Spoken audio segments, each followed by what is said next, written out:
ಮಾಣಿಕ್ಯವೀಣಾಮುಪಲಾಲಯಂತೀಂ ಮದಾಲಸಾಂ ಮಂಜುಳವಾಗ್ವಿಲಾಸಾಂ ಮಾಹೇಂದ್ರ ನೀಲದ್ಯುತಿ ಕೋಮಲಾಂಗೀಂ ಮಾತಂಗಕನ್ಯಾ ಮನಸಾ ಸ್ಮರಾಮಿ ಪುನಃ ಮನಸಾ ಸ್ಮರಾಮಿ. ಈಗ ನಿನಗೆ ಸಂತೋಷವೇ?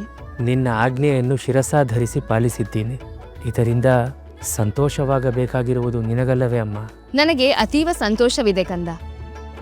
ಶ್ರೀಹರಿಯ ಅಂಶ ಶಂಕುಕರ್ಣನಾಗಿ ಅವತರಿಸಿದ ನೀನು ಮೂಲರಾಮನ ಪೂಜಾ ಸಮಯದಲ್ಲಿ ಮೈಮರೆತ ಕಾರಣ ಬ್ರಹ್ಮದೇವರಿಂದ ಶಾಪಕ್ಕೆ ಗುರಿಯಾದ.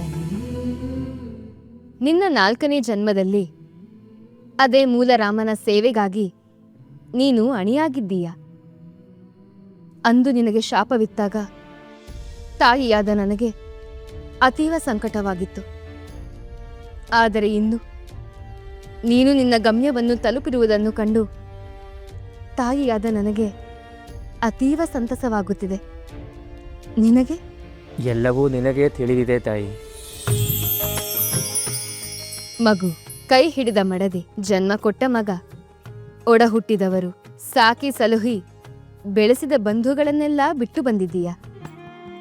ಅವರಿಗೆಲ್ಲ ಒಂದು ಮಾತು ಹೇಳದೆ ಇಲ್ಲಿಗೆ ಬಂದು ಸನ್ಯಾಸ ದೀಕ್ಷೆ ಪಡೆದ ಬಗ್ಗೆ ಅಪರಾಧ ಪ್ರಜ್ಞೆ ಕಾಡುತ್ತಿರಬೇಕಲ್ಲವೇ?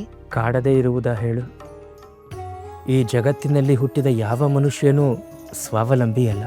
ಅವನಿಗೆ ಜನ್ಮ ಕೊಟ್ಟವರು, ಒಡ ಹುಟ್ಟಿದವರು, ಕೈ ಹಿಡಿದವರು, ಕಷ್ಟದಲ್ಲಿ ನೆರವಾದವರು, ಹೀಗೆ ಸಾವಿರಾರು ಸಂಬಂಧಗಳಿರುತ್ತವೆ. ಆ ಸಂಬಂಧಗಳನ್ನೆಲ್ಲ ಮೀರಿ ಲೋಕ ಕಲ್ಯಾಣಕ್ಕಾಗಿ ತೆರಳುವುದು ಥರವೇ ತಾಯಿ? ಮಗು, ಮನುಷ್ಯ ಸಂಬಂಧಗಳ ದೃಷ್ಟಿಯಿಂದ ನೀನು ಹೇಳುತ್ತಿರುವುದು ಸತ್ಯ. ಆದರೆ ಈ ಭೂಮಿಯ ಮೇಲೆ ಜನಿಸುವವರಲ್ಲಿ 2 ವಿಧವಾದ ಜನ್ಮಗಳಿರುತ್ತವೆ. ಒಂದು ಕರ್ಮಜನ್ಮ, ಇನ್ನೊಂದು ಕಾರಣ ಜನ್ಮ. ಕರ್ಮಜನ್ಮವೆಂದರೆ ಪೂರ್ವಾರ್ಜಿತ ಕರ್ಮಗಳ ಫಲವಾಗಿ ಜನ್ಮ ತಾಳುವುದು. ಪುನರಪಿ ಜನನಂ ಪುನರಪಿ ಮರಣಂ. ಅವರು ಹುಟ್ಟು ಸಾವುಗಳ ಚಕ್ರದಲ್ಲಿ ಸಿಲುಕಿ ಕರ್ಮಾನುಸಾರ ತಿರುಗುತ್ತಲೇ ಇರುತ್ತಾರೆ. ಸ್ವರ್ಗ, ನರಕ, ಮೋಕ್ಷ ಇವೆಲ್ಲವೂ ಅವರವರ ಕರ್ಮಾನುಸಾರ ನಿರ್ಧಾರವಾಗುತ್ತದೆ. ಆದರೆ ಕಾರಣ ಜನ್ಮಗಳು ಹಾಗಲ್ಲ. ನಿರ್ದಿಷ್ಟ ಕಾರಣಗಳಿಗಾಗಿ ಜನ್ಮ ತಾಳಿ ಕಾರಣಗಳು ಮುಗಿದಾಗ ದೇಹವನ್ನು ತ್ಯಜಿಸಿ ಮೂಲ ರೂಪಗಳಿಗೆ ಹಿಂದಿರುಗುವುದು. ನಿನ್ನದು ಕರ್ಮಜನ್ಮವಲ್ಲ, ಕಾರಣ ಜನ್ಮ.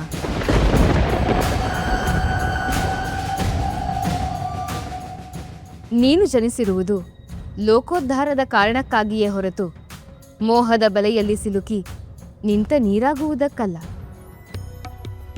ನಿನಗೆ ಜನ್ಮ ನೀಡಿದವರು, ಒಡ ಹುಟ್ಟಿದವರು, ಕೈ ಹಿಡಿದವರು, ಒಡನಾಡಿಯಾಗಿ ಇದ್ದವರೆಲ್ಲ ಕಲ್ಲನ್ನು ಸಾಣೆ ಹಿಡಿದು ವಜ್ರವನ್ನಾಗಿಸುವ ಕಾರ್ಮಿಕರಂತೆ.